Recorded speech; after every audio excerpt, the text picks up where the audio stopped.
Well, silver's got a beautiful chart. As you and I know, we're in a time where I think silver, precious metals across the board are set to continue to push higher and potentially go really ballistic and take off over the next couple of months. But when we look at the short-term chart of silver, we've had a lot of different stuff, different patterns on different time frames unfold. But we just had this great big pause. We had a big rally up to this level, which depending on where you want to draw this level, either way, it's a beautiful big pause, a consolidation, meaning that this is just a little bit of a temporary pause before it goes higher. And now we've seen it break out. We've seen it run higher. And now it's forming another bull flag pattern right here. We've had an explosive move up over the past 2 weeks. It's been trading sideways. This looks like a high momentum move, meaning we could see silver based on this chart pattern run to about $68, $69 an ounce. It could happen literally within 2 or 3 trading sessions based on this chart pattern. So Chris Vermeulen's December 2025 analysis shows strong bullish trends in precious metals, with silver leading. Silver's breakout and bull flag point toward $64 to $69, while gold continues a steady rise with targets near $5,200. Both metals benefit from strong momentum, favorable seasonality, and upcoming catalysts, with mining stocks also showing solid upside potential. Thanks for watching. Subscribe to Fine Metal for more updates. we could see silver and metals have a big pop this week. So it's pretty exciting when we look at the chart and using technicals. If we use Fibonacci extension, it gives us a good idea of just this short-term rally and this pullback that we've seen. It tells us where the next 2 upside targets are for silver. So $64 is the next upside target. And based on where price is right now, it's about a 10% move. And if we do have this 100% measured move, that's going to be around a 17, 18% move to the upside. So this could be a really nice explosive move in silver if it can get its momentum going over the next couple of trading sessions. And when we look at, I don't have it for silver, but silver and gold are pretty much the same. When we look at the seasonality chart, as you like to always pull up here, Craig, we're coming into that time of year, like pretty much right now, after the first week and a half or, of the year or of December, we tend to see precious metals want to go higher. And usually gold and silver move up together. And so we're coming into the sweet spot, not only for precious metals, but even for equities to have a final push higher. And so silver is really exciting because percentage-wise, it's got a very big move. Does silver need to pull back to that? What is that red line? That purple line, I guess, is what it is. Is that like the 20-day moving average? Does it pull back to there? Does it go back to the old, what was resistance becomes support up, at around 55? If you're looking for a dip to buy, where would you look? Yeah, I mean, if we use Fibonacci retracement, we could say, well, based on that move, the sweet spot will be between about 52.50 up to about 55.40. So right around this breakout zone that you just mentioned, right where this pink reddish line is. So that would be a healthy pullback range. The chart pattern right now is actually primed and ready to pop and really take off. This is a very high momentum move. So if it does pull back, I think it's an opportunity. If you're not long it right now, I think, I do think it's gonna move up here. So either way, all the time frames for silver and precious metals are bullish on all time frames to the upside. So at this point, it's in a very strong rally mode. You need to own it. Yeah, I think gold's. I think right now we're seeing the precious metal space has really come to life. Everybody's kind of on high alert for it. So naturally, we're going to see money move into the more speculative side of things, which is why I think we've seen silver move first. People have moved into it quicker. It's a smaller market. They want to make higher returns. So silver's already popped and broken out. Gold is a little bit more conservative. It still has a very strong chart pattern. This is a huge run up. It's at a big pause. It is pointing to about $5,200 per ounce. When all this unfolds. And right now, if we zoom in on the shorter term chart, we've got a very strong bull flag pattern, just very similar to silver. It's had a nice run up. It's had a pullback. And it's just showing that in the short term, while silver shows about a 17% move, gold shows roughly about a 6 or so percent move. And that's typical. Silver percentage wise moves a lot more when it has a run. So I think gold is a little bit slower moving. I find it's more accurate. I find I can win more trades with gold. And so there's always a trade-off, right? Either you can knock some out of the park, have some huge gains, but you might not win many trades because they're a little more unpredictable, like silver, or you make lower returns, but you win more trades and it's less volatile. So there's two different characteristics between these opportunities. And gold's doing what it does. It's being a little more conservative. It's lagging a little bit at this point.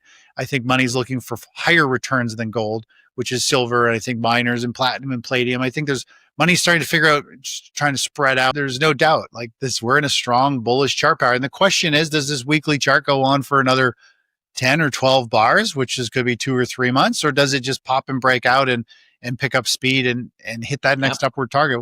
We don't know, but the trend is up. So you just have to let it mature. It could take 3 weeks. It could take 3 months. It's not about so much timing the market. It's about knowing what trajectory and trend it's on, and then just taking advantage of it. Let the chart do the work. Don't try to rush anything, or else you'll get into a bunch of premature trades or get out of trades too early. Because the market, if it doesn't shake you out, it will wait you out. And that's what it did with this last one over here. I mean, it took forever for this bull flag pattern to play out. People started to give up on it. And then boom, it took off, and people are like, people are just too impatient. Yep. Well, people might be listening to this going, well, it can't be that easy. And it's not. However, when we stalled out at 3,100 or whatever it was back in, January and into February, well, that set the next target. And then, by April, we're at 3,500. Then we stalled out again. The next target was projected to be about 4,200, and away we went. You just, like you said, you had to be patient. I know. Well, you and I have been doing these reports for the last couple of years, and we just draw these targets each time, and we just keep hitting them time after time after time. Like it's not rocket science, but it is hard to do it because you get hooked into news and emotions, and you worry about giving back too much gain if it starts to pull back a bit, and then you worry about missing out on a move. It's the emotions and the news really take over. If you could pull that away from the market, get that out of your head, and just follow price patterns, which is what I do, which is what I try to help other people do. It really makes things a lot easier. But the problem is, no matter how much I try and keep people on the straight and narrow, like just follow the price charts. This is what it's saying. This is what it's pointing to. They always have all this, they're inundated with news and other people's, opinions and extreme chart analysis that will scare the hell out of people and make them make decisions. So it's really tough. It's tough to put the blinders on and just be like, just let the next 20% move play out. And if it puts in a topping pattern and starts to break down, we'll be able to identify it and we get out. And you're never going to get out at the top. You're always going to have to give back a good chunk of some profits before a new downtrend, like the uptrend has ended and then a new downtrend has started. So if you can always realize that you're probably going to give back potentially 5, 10, 20% of a massive big multi-year trend like this, that's just part of the game, but you have to let it prove that the trend is over before you get out. Let's take a look at the log chart. If we kind of look at the log, it gives us a bit more of a balanced view. But we're just in this big rally mode in precious metals. There's no doubt the trend is up. I don't think anybody's really trying to pick a top in gold because that's just a bad opportunity or a bad play. You really just have to ride this trend up until it's proven wrong and until it reverses on multiple time frames, from potentially the 30-minute to the daily to the weekly or the monthly chart. And then you'll be like, okay, maybe the trend is done. So when we look at it from an annual standpoint, though, the gold has had a beautiful move. If we were to look at it from a Fibonacci standpoint, based on this rally up here, this pullback through here, we have blown past the 100% measured move based on this past yearly pattern. If we go back even further, this is a much bigger one. Let's just clear the chart up.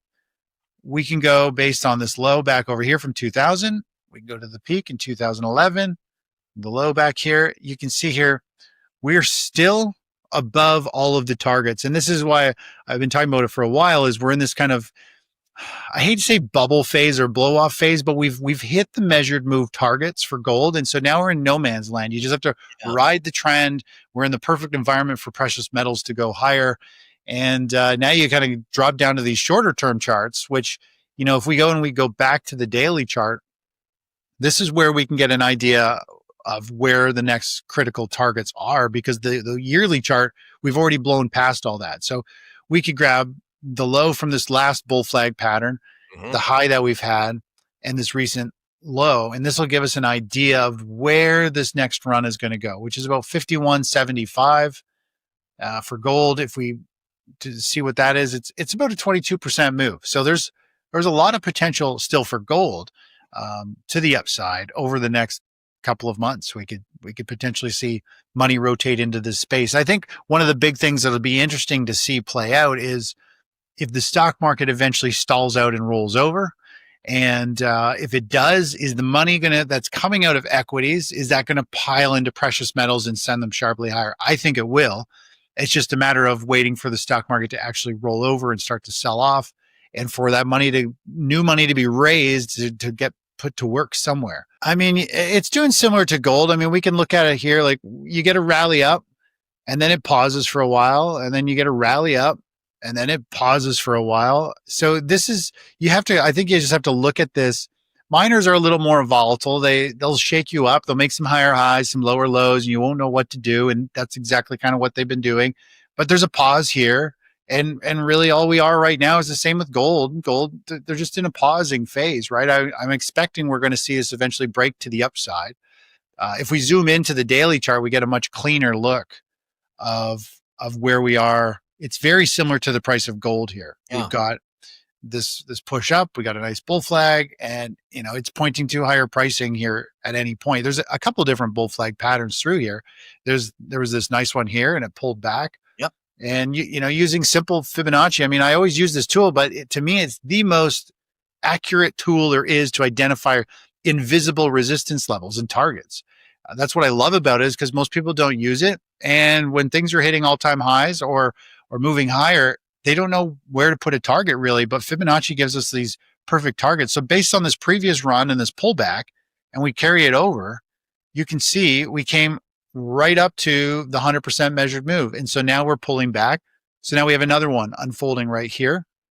And this will tell us where the next upside target here for miners are, which is around the 90 level.